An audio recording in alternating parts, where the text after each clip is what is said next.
வணக்கம். ஜெர்ன செய்திகள். முதலில் தலைப்புச் செய்திகள். வறுமை கோட்டிற்கு கீழ்ப்பட்டவர்களை கொழும்பிலிருந்து விரட்ட அரசாங்கம் சதி. ரணில் குற்றச்சாட்டு. செங்கலடி காணி பிரச்சினை தொடர்பில் இன்று காரசாரமான விவாதம். நல்லிணக்க ஆணைக்குழுவின் அமர்வுகள் கிழக்கில் இன்றுடன் நிறைவு. இனி விரிவான செய்திகள். கொழும்பில் வசிக்கும் வறுமை கோட்டிற்கு கீழ்ப்பட்ட மக்களை அப்புறப்படுத்த அரசாங்கம் முயற்சிப்பதாக ஐக்கிய தேசிய கட்சியின் தலைவர் ரணில் விக்ரமசிங்க தெரிவித்துள்ளார். கொழும்பு மாநகர சபையை அதிகார சபையாக மாற்றி அமைப்பதற்கு எதிர்ப்பு தெரிவிக்கும் முகமாக ஐக்கிய தேசிய கட்சி கொழும்பு வாழ் மக்களை தெளிவுபடுத்தும் நடவடிக்கையில் ஈடுபட்டுள்ளது. இதன் ஒரு மக்கள் சந்திப்பு நேற்று மட்டக்குழிய பகுதியில் இடம்பெற்றது. இதில் ஐக்கிய தேசிய கட்சியின் தலைவர் மற்றும் பொதுச் செயலாளர் திஸ்ஸ அத்தநாயக்க ஆகியோர் கலந்து கொண்டனர். තට්ටු නිවාස ගන්න වැඩි කරන්න ඕන කෝටිපතියන්ට. ඉඩම්කෝ දැන් මේ පැතිවල ඉඩම් තියනවලු. මොනවාද ඒ ඉඩම්? මේකට ඔප්පු නෑලු, ඔප්පු කවන්නේ. අපි ඒගොල්ලෝ අයින් කරනවා. මොකද්ද මෙතන ඉන්න අයට සිදු වෙන්නේ? මොකද්ද ඔයගොල්ලෝ සිදු වෙන්නේ? මට කියන්න. ගෙවල් කැඩුවා වෙන ගෙවල් දෙනවද? තට්ටු නිවාස දෙනවද? இப்போது தொடர்மாடி வீடுகளின் எண்ணிக்கையை அதிகரிக்க வேண்டும் என்று கூறுகிறார்கள். இந்த பகுதிகளில் இடம் உள்ளது, காணிகள் உள்ளதாம், அவற்றிற்கு உரித்து இல்லையாம். அவர்களை வெளியேற்றப் போவதாக சொல்கிறார்கள். அப்போது இங்குள்ளவர்களுக்கு என்ன நடக்கும்? வேறு பகுதிகளில் வீடு தருவார்களா? இல்லாவிடில் நீங்கள் அனாதரவாக்கப்படுவீர்கள். எங்கு போவீர்கள்? வன்னிக்குத்தான் போக வேண்டும். அங்குதானே நிர்கதியானோர் உள்ளனர். முதலில் கொழும்பு நகரசபையை இல்லாதொழிக்கப் போகின்றனர். அடுத்த நகரசபை தேர்தலில் நாங்கள் போட்டியிடுவோம். அதனால் அரசாங்கத்தால் ஒன்றும் செய்ய முடியாது. நாங்கள் நகரசபை வாக்குகளை பெற்றுக்கொண்டு நகரசபையை பாதுகாப்போம். இந்த கூட்டத்தில் கலந்து கொண்டு உரையாற்றிய ஐக்கிய தேசிய கட்சியின் பொதுச் செயலாளர் திஸ்ஸ அத்தநாயக்க, දිගටම බඩු මිල වැඩි කරගෙන යනවා. හැබැයි ආණ්ඩුව කිව්වේ යුද්ධෙන් පස්සේ මේ බඩු මිල අඩු කරනවායි කියලා. වැඩි වුණ නෑ. පාන් රාත්පලේ මිල දැන් ජනාධිපතිවරණයට පස්සේ 3 සැරයක් වැඩි කරා. இன்று அரசு செய்யும் நடவடிக்கையை பாருங்கள். பொருட்களின் விலைகளை இடைவிடாது அதிகரிக்கின்றது. யுத்தத்தின் பின்னர் பொருட்களின் விலையை குறைப்பதாக அரசு கூறியது.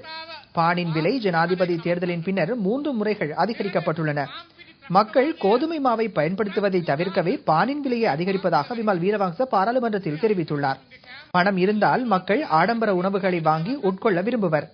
பணம் இல்லாத காரணத்தால் தான் மக்கள் பானை உட்கொள்கிறார்கள். ஏன் இந்த அரசு ஏழை மக்களின் வயிற்றில் அடிக்கிறது? மட்டக்களப்பு மாவட்ட அபிவிருத்தி கூட்டம் இன்று நடைபெற்றது. மட்டக்களப்பு மாவட்ட அபிவிருத்தி குழு தலைவர் பிரதி அமைச்சர் MLA ஹிஸ்புல்லா தலைமையில் மாவட்ட செயலகத்தில் இந்த கூட்டம் இடம்பெற்றது. டெங்கு ஒழிப்பு வாரத்தை முன்னிட்டு மன்னார் மாவட்டத்தில் டெங்கு ஒழிப்பு வேலை திட்டங்கள் மிக வேகமாக முன்னெடுத்து செல்லப்படுகின்றன. இதில் மன்னார் மாவட்ட படைத்தரப்பினரும் கலந்து கொண்டமை விசேடாம்சமாகும். நாடளாவிய ரீதியில் முன்னெடுக்கப்பட்டு வரும் டெங்கு ஒழிப்பு வேலை திட்டத்தின் 2ஆம் கட்ட நடவடிக்கைகள் கடந்த 7ஆம் தேதி ஆரம்பிக்கப்பட்டன. ஜனாதிபதியின் பணிப்புரைக்கு அமைய சுகாதார அமைச்சினால் டெங்கு ஒழிப்பு வாரம் 2வது தடவையாக 7ஆம் தேதி தொடக்கம் 1 வார காலத்திற்கு முன்னெடுக்கப்படுகிறது. இந்நிலையில் மன்னார் மாவட்டத்திலும் டெங்கு ஒழிப்பு நடவடிக்கைகள் ஆரம்பிக்கப்பட்டுள்ளதுடன் படைத்தரப்பினரும் அதற்கு ஒத்துழைப்பு வழங்கி வருகின்றனர். வன்னி படைத்தலைமையகத்தின் கட்டளையிடும் அதிகாரி பிரிகேடியர் கமால் குணரட்னவின் ஆலோசனைக்கு அமைய மன்னார் மாவட்டத்தில் தமது ராணுவ நிலைகளை அமைத்திருக்கும் படைத்தரப்பினர் டெங்கு தொடர்பான விழிப்புணர்வு பதாதைகளை, சுவரொட்டிகள் என்பவற்றுக்கு பொதுமக்கள் பார்வையிடக்கூடியதாக இடங்களில் காட்சிக்கு வைத்துள்ளனர். இன்றைய தினம் பாடசாலை மட்டத்திலும், நாளை வெற்று காணிகளிலும், நாளை மறுதினம் அரச மற்றும் அரசு சார்பற்ற நிறுவனங்களிலும் டெங்கு பரவுவது தொடர்பான பரிசோதனை நடவடிக்கைகள் முன்னெடுக்கப்பட உள்ளன. ஜனாதிபதி நல்லிணக்க ஆணைக்குழு கிழக்கு மாகாணத்தில் தமது இறுதி அமர்வுகளை இன்று நடத்துகின்றது. இன்று காலை தொடக்கம் மாலை 4 மணி வரை இந்த அமர்வுகள் இடம்பெற்றன.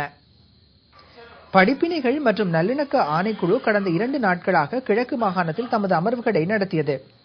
இதன் 1வது நாள் அமர்வில் தமிழீழ விடுதலை புலிகள் அமைப்பின் முன்னாள் படைத்துறை பேச்சாளரான இளந்தெரியன் அல்லது மார்ஷல் எனப்படும் ராசையா சிவரூபனின் மனைவி உட்பட விடுதலை புலி முக்கியஸ்தர்களின் மனைவிமார்களும் சாட்சியம் அளித்தனர். ஜனாதிபதி ஆணைக்குழு முன்னிலையில் சாட்சியமளித்த ராசையா சிவரூபனின் மனைவி வனிதா சிவரூபன் 2009ஆம் ஆண்டு மே மாதம் 17ஆம் தேதி தனது கணவர் இராணுவத்தினரால் காயத்திற்காக சிகிச்சை அளிக்க வைத்தியசாலைக்கு கொண்டு செல்வதாக கூறி அழைத்துச் செல்லப்பட்டதாகவும், தனது கணவர் பற்றிய தகவல்கள் இதுவரை கிடைக்கவில்லை எனவும் தெரிவித்தார்.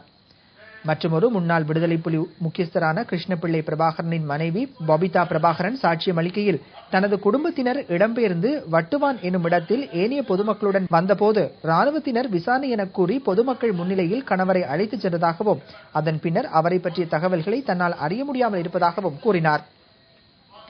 இதேவேளை இம்மாவட்டத்தில் காணி தொடர்பாக தாம் எதிர்நோக்கும் பிரச்சினைகள் மற்றும் யுத்தம் காரணமாக இடம்பெயர்ந்த இஸ்லாமியர்களின் மீள்குடியேற்றம் தொடர்பாக நேற்று ஓட்டமாவடி மக்கள் ஆணைக்குழுவிடம் சாட்சியம் அளித்துள்ளனர்.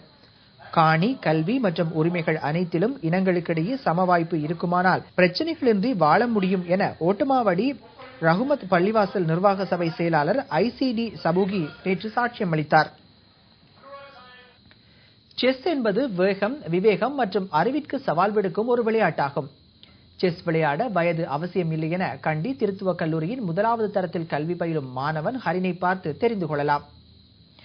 6 வயதில் உள்நாட்டு, வெளிநாட்டு செஸ் விளையாட்டு போட்டிகளில் விளையாடியுள்ள ஹரிக்கின் பல சான்றுகள், விருதுகள், சாதனை என்பவற்றிற்கு சொந்தக்காரர். இவர் ஆசிய நாடுகளில் செஸ் தரப்படுத்தலில் 12வது இடத்திலும், இலங்கையில் 8 வயதுக்குட்பட்டோருக்கான செஸ் தரப்படுத்தலில் அதிவேக செஸ் போட்டியாளராக 1வது இடத்திலும் உள்ளமை குறிப்பிடத்தக்கது. கண்டி பாடசாலை செஸ் சங்கம் நடத்திய செஸ் போட்டியில் 10 வயதுக்கு கீழ்ப்பட்டவர்களுக்கான போட்டியில் இவர் தன்னை விட வயது கூடியவர்களை வெற்றி கொண்டு சாதனை படைத்துள்ளார். அகில இலங்கை ரீதியில் நடைபெற்ற பாடசாலை செஸ் சங்கத்தின் போட்டிகள் குருநாகல் ஜனாதிபதி பெண்கள் வித்தியாலயத்தில் நடைபெற்றது. இதில் முதல் தெரிவு போட்டியில் 3ஆம் இடத்தை பெற்ற ஹரிக்கின் குறைந்த வயதில் வெற்றி பெற்ற போட்டியாளராக பாராட்டு பெற்றார்.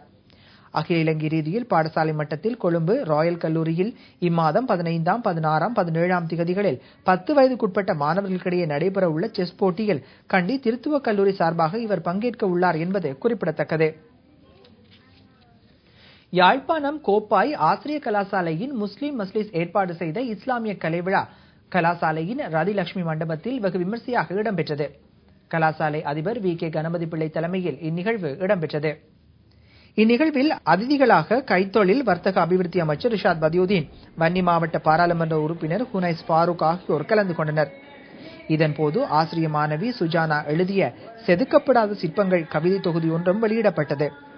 இந்நூலின் முதற் பிரதியை நூலாசிரியரின் தாயாருக்கு அமைச்சர் ரிஷாத் பதியுதீன் வழங்கி வைத்தார். இங்கு மாணவ ஆசிரியர்களின் வில்லுப்பாட்டு, நடனம், பாடல், நாடகம் உட்பட பல்வேறு கலை நிகழ்ச்சிகளும் இடம்பெற்றன. அத்துடன் இதன்போது அதிதிகளுடன் கலாசாலை அதிபர் மற்றும் ஆசிரியர்களும் கௌரவிக்கப்பட்டனர். 30 வருடங்களின் பின்னர் யாழில் இஸ்லாமிய கலை விழா இடம்பெற்றுள்ளமை குறிப்பிடத்தக்கது. மலேக மக்கள் முன்னணியின் அரசியல் துறை தலைவராக நுவர்லியா மாவட்ட பாராளுமன்ற உறுப்பினர் வி. ராதாகிருஷ்ணன் பதவியேற்க உள்ளார். இலங்கை தொழிலாளர் காங்கிரஸ் பாராளுமன்ற உறுப்பினரான இவர் மலேக மக்கள் முன்னணியுடன் இணைந்து கொண்டுள்ளமை குறிப்பிடத்தக்கது.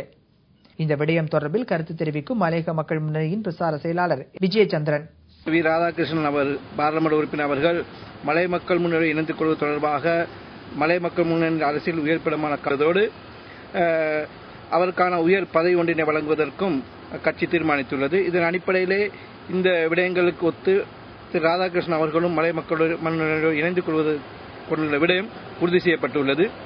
இந்நிலையிலே ராதாகிருஷ்ணன் அவர்கள் அரசாங்கத்திலே இன்று அரசாங்கத்தினது பாராளுமன்ற உறுப்பினராகவும் அரசாங்கத்தோடு இணைந்து செயற்படுவதன் காரணமாகவும் எதிர்காலத்திலே மலை மக்கள் முன்னணி மலை மக்கள் செய்கின்ற அனைத்து அரசு அபிவிருத்தி வேலைகளை முன்னெடுப்பதற்கு உந்து சக்தியாக அமையும் என எதிர்பார்க்கின்றோம். மத்திய மாகாண இந்து மன்றத்தின் நவராத்திரி கலைவிழா நேற்று வெகு விமர்சையாக இடம்பெற்றது. மத்திய மாகாண இந்து மாமன்றத்தின் தலைவர் துரைசாமி சிவசுப்பிரமணியம் தலைமையில் இந்த விழா இடம்பெற்றது. வருடாந்தமாக நடத்தப்படும் மத்திய மாகாண இந்து மன்றத்தின் நவராத்திரி விசேட கலைவிழா கண்டி மத்திய மாகாண இந்து கலாசார மண்டபத்தில் நேற்று நடைபெற்றது. இந்நிகழ்வில் மண்டபம் நிறைந்த பெருந்தொகையான மக்கள் கலந்து கொண்டனர்.